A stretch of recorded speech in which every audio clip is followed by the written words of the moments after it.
Hello guys, સ્વાગત છે તમારું મારી ચેનલ ભારતીય ફૂડ મેજિકમાં। આજે હું તમારા સાથે શેર કરવાની છું પોટેટો બ્રેડ રોલની રેસિપી।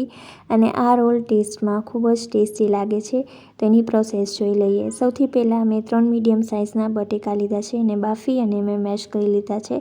પછી એમાં 2 બ્રેડ સ્લાઇસ ઉમેરશું અને એને મેં કિનારી કટ કરી લીધી હતી। હવે બાકીની બ્રેડ્સ અથવા તો કિનારી હોય એના આપણે બ્રેડ ક્રમ્સ તૈયાર કરી લેવાના, એટલે એનો જ આપણે આ રેસિપીમાં ઉપયોગ કરી લઈશું। અને પછી આપણે એમાં 2 ટેબલ સ્પૂન જેટલું ગાજરનું છીણ એડ કરશું। તમે આમાં તમારી પસંદ મુજબના વેજીસ ઉમેરી શકો। અને પછી આપણે એમાં મીડિયમ સાઇઝની સમારેલી ડુંગળી એડ કરશું। જો તમે ડુંગળી ન ખાતા હોય તો તમે સ્કીપ કરી શકો। અને પછી આપણે એમાં 2 ટેબલ સ્પૂન જેટલા કેપ્સિકમ એડ કરશું। અને હવે એમાં બાકીના મસાલા એડ કરવાના। 1 ટીસ્પૂન જેટલું લાલ મરચું પાવડર અને સ્વાદ મુજબ મીઠું એડ કરવાનું છે।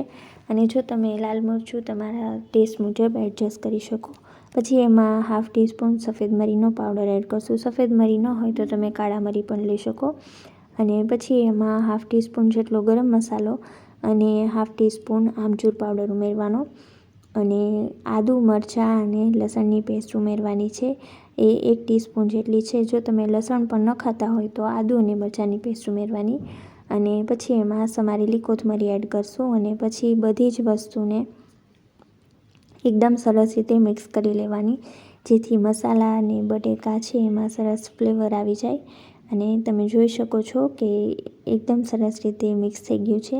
અને હવે આપણે એમાંથી રોલ તૈયાર કરી લઈશું। જો તમને ચીઝ પસંદ હોય તો તમે આમાં ચીઝ પણ એડ કરી શકો। અને આ રીતે મેં બધા જ રોલ તૈયાર કરી લીધા છે। હવે રોલને ક્રિસ્પી બનાવવા માટે આપણે એક સ્લરી પ્રિપેર કરવાની છે। એમાં 1 ટેબલ સ્પૂન જેટલો કોર્નફ્લોર, 1 ટેબલ સ્પૂન મેંદો, ચપટી મીઠું અને થોડો એવો મરીનો પાવડર એડ કરવાનો છે। અને પાણી એડ કરી અને એની મીડિયમ થીક સ્લરી તૈયાર કરી લેવાની છે। અને હવે આપણે બ્રેડ રોલને ક્રિસ્પી બનાવવા માટે બ્રેડ ક્રમ્સનો ઉપયોગ કરીશું। તો એના માટે રોલને પહેલાં સ્લરીમાં ડીપ કરી અને પછી આપણે બ્રેડ ક્રમ્સથી કોટ કરી લેશું।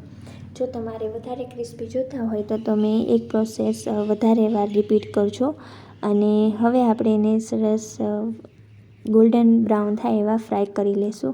શરૂઆતમાં તેલને સરસ ગરમ કરી લેવાનું અને પછી એની આંચ છે એ થોડી ધીમી કરી દેવાની, એટલે આવી રીતે સરસ ક્રિસ્પી અને ગોલ્ડન બ્રાઉન એવા બ્રેડ રોલ ફ્રાય કરી લેવાના।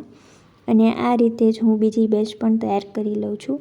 તમે જોઈ શકો છો કે કેવા સરસ ગોલ્ડન બ્રાઉન એવા ક્રિસ્પી એવા ફ્રાય થયા છે। અને બ્રેડ રોલ્સને મેં ટોમેટો કેચઅપ સાથે સર્વ કર્યા છે। તમે ઘરે આ રેસિપી જરૂરથી ટ્રાય કરજો અને તમારા રિવ્યૂઝ મને કમેન્ટ બોક્સમાં જરૂરથી જણાવજો।